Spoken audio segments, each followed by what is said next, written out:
Welcome.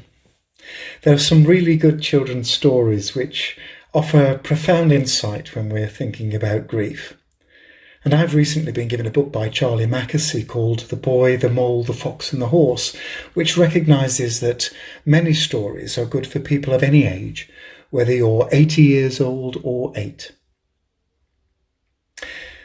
I like the priceless dialogue between Winnie the Pooh and Christopher Robin.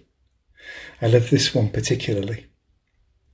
If you live to be 100, I want to be 100 minus one day, so I never have to live without you. It's lovely, isn't it? But my very favourite children's story is Waterbugs and Dragonflies by Doris Stickney.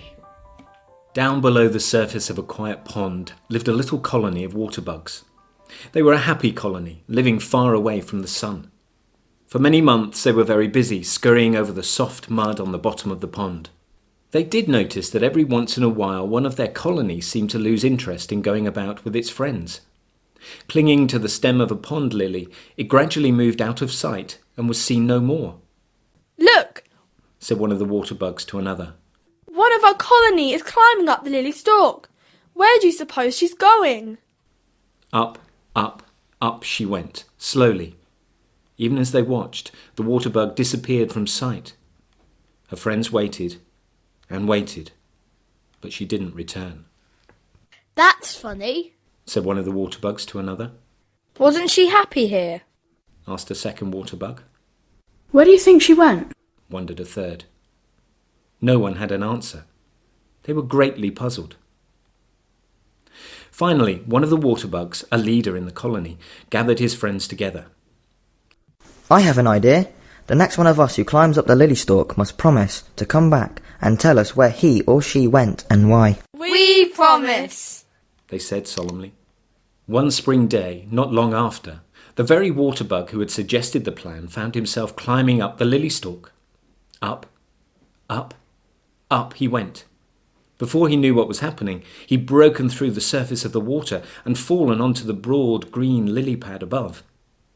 Weary from his journey, he slept.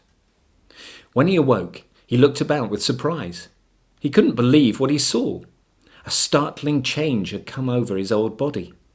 His movement revealed 4 silver wings and a long tail. Even as he struggled, he felt an impulse to move his wings. The warmth of the sun soon dried the moisture from his new body. He moved his wings again and suddenly found himself up above the water. He had become a dragonfly. Swooping and dipping in great curves, he flew through the air. He felt exhilarated in the new atmosphere. By and by, the new dragonfly lighted happily on a lily pad to rest. Then it was that he chanced to look below to the bottom of the pond. Why, he was right above his old friends, the waterbugs. There they were, scurrying about, just as he had been doing some time before. Then the dragonfly remembered the promise. "The next one of us who climbs up the lily stalk must promise to come back and tell us where he or she went and why." Without thinking, the dragonfly darted down.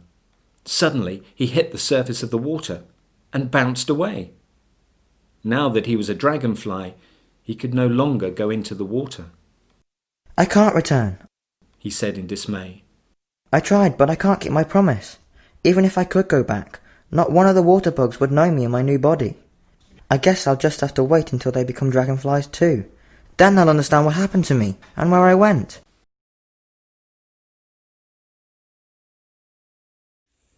Join me now as we spend just a few moments together thinking about your loved ones.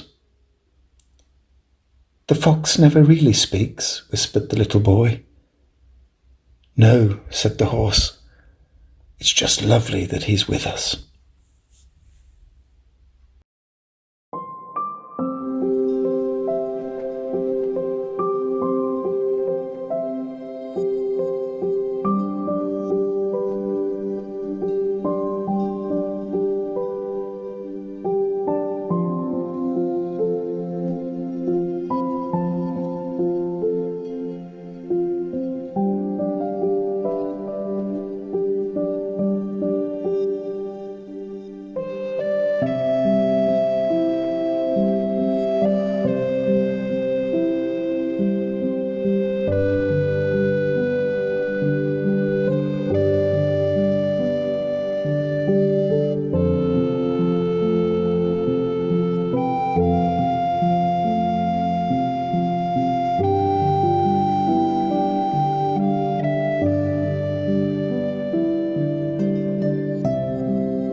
until next week, where we set aside a little time to think about our dads, past and present.